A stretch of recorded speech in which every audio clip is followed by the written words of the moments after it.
mistreatment were significantly less. We still received, however, complaints of beatings in some of these facilities in Dnipro, Vinnytsia, and Kharkiv last spring.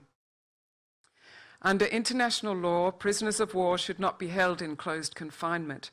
While many remain in closed confinement in Ukraine, we welcome progress through the establishment of a prisoner of war camp in Lviv, in the Lviv region in April 2022. We expect that the authorities are addressing complaints of humiliating and degrading treatment which we received during our visit to the camp in December 2022. No camp has been established in the Russian Federation, and PRWs are regularly held in close confinement there. In relation to the treatment of Ukrainian prisoners of war, we are also deeply concerned by the summary execution of 15 Ukrainian prisoners of war shortly after being captured by Russian armed forces. The Wagner Group military and security contractors perpetrated 11 of these executions. Of the 203 Ukrainian prisoners of war that we interviewed, 67% fell into the hands of the Russian forces after their surrender was negotiated by commanders. In these cases, we saw better protection for them at the beginning of their captivity.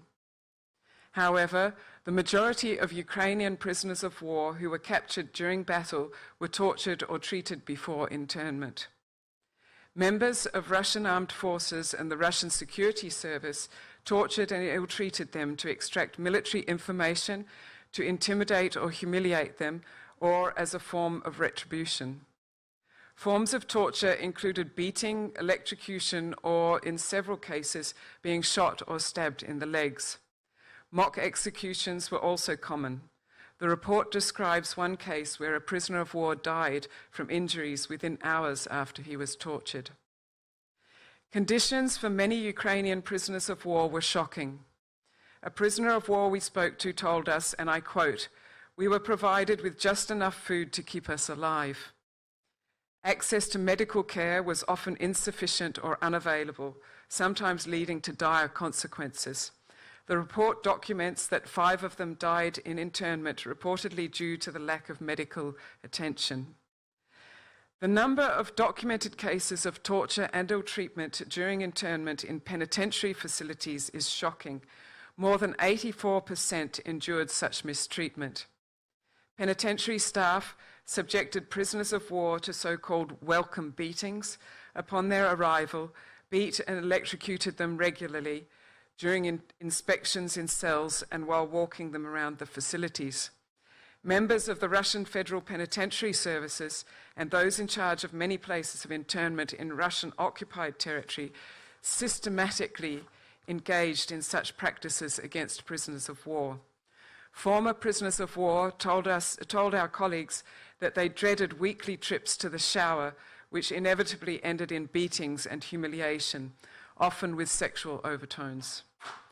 We documented that 5 prisoners of war died from injuries sustained during torture and internment. The cruelty and large-scale impact on civilians that we have seen over the last year will continue unless both parties to the conflict ensure full compliance with international humanitarian law. And when violations do occur, prompt action must be taken, first within the ranks of the army itself, and also through full and effective investigations and prosecutions of those responsible for the acts committed and those in command. The cases of summary executions, torture and ill-treatment, arbitrary detention and sexual violence must not be allowed to continue.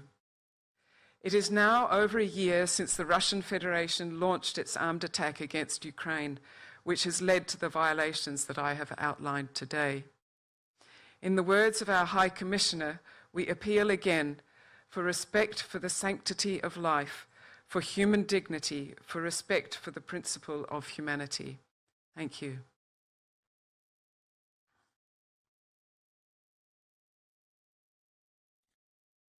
Colleagues, have we got any questions?